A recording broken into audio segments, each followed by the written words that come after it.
Dimana mereka semangat nih menyaksikan para binatang yang lagi sehat walafiat, sehat rohani jasmani memasuki gua ini, tiba-tiba aja langsung mati.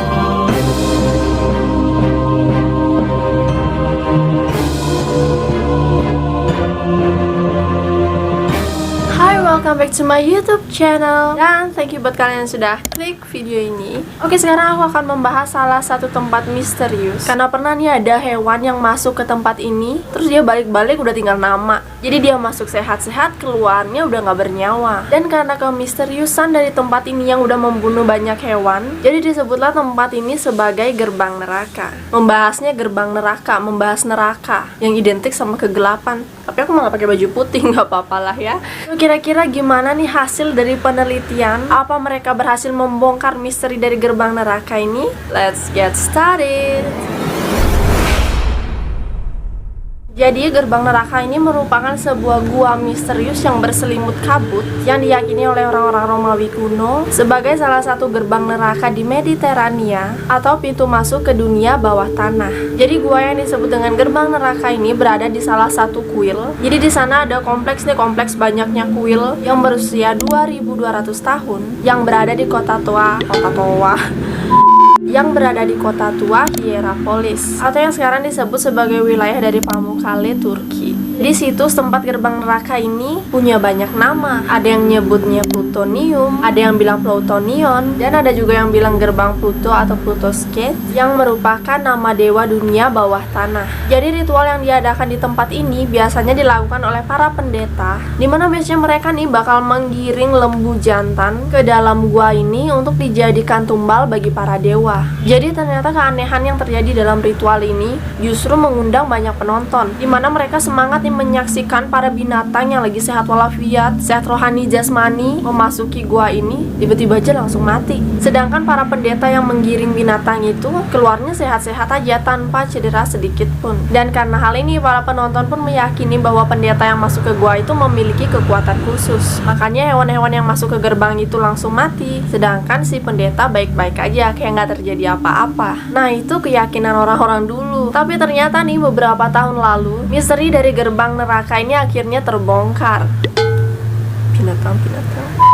Jadi para ilmuwan yang udah meneliti tempat ini, mereka yakin nih kalau emisi dari karbon dioksida menjadi dalang dari kematian para hewan yang memasuki gua itu. Emisi itu merupakan hasil dari gas mematikan, di mana mereka menemukan konsentrasi CO2 di dalam gua ini sebesar 92%. 91 salah lebih. Iya, jadi di dalam gua ini ada konsentrasi CO2 sebesar 91%. Dan di luar gua konsentrasinya mencapai 4-53%. Yang mana hal ini cukup ampuh untuk membunuh serangga, mamalia kecil, dan bahkan burung yang numpang lewat di atasnya. Jadi orang-orang dulu biasalah mereka masih meyakini hal-hal yang berbau mistis. Jadi mereka menganggap bahwa emisi karbon dioksida ini sebagai nafas Pluto yang sering disebut dengan Hades. Ada juga yang bilang bahwa itu nafas dari anjing Kerberos yang menjaga pintu neraka. Ya pokoknya macem-macem lah. Nah, terus gimana ceritanya si pendeta yang menggiring hewan bunyi lagi?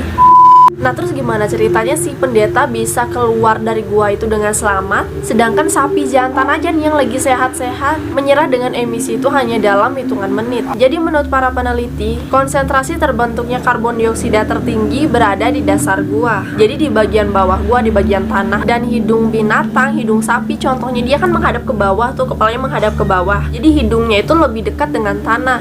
Itulah yang membuat para binatang menghirup gas itu lebih banyak. Jadi penciumannya itu lebih dekat sama tanah gitu dibandingkan dengan para pendeta yang posisinya berdiri, jadi dia hidungnya lebih tinggi. Dan selain itu para pendeta juga diperkirakan sudah sangat mengenal gerbang neraka ini, jadi mereka tahu gimana caranya untuk berdiri dan memposisikan diri sejauh mungkin dari dasar tanah. Selain itu juga dijelaskan bahwa energi matahari juga dapat menghamburkan karbon dioksida, jadi konsentrasi gas paling rendah terjadi pada tengah hari atau pas lagi siang-siang bolongnya, pas masih ada matahari, dan konsentrasi tertinggi terjadi saat fajar, senja, dan juga malam hari. Jadi diyakini kalau para pendeta melakukan ritual itu pada siang hari. Tapi mereka juga sempat menemukan lampu minyak di dalam gua itu, yang mana itu menandakan bahwa ritual juga dilakukan pada malam hari, yang mana sebenarnya konsentrasi dari gas karbon dioksida itu udah lagi tinggi-tingginya, dan si pendeta itu bisa selamat.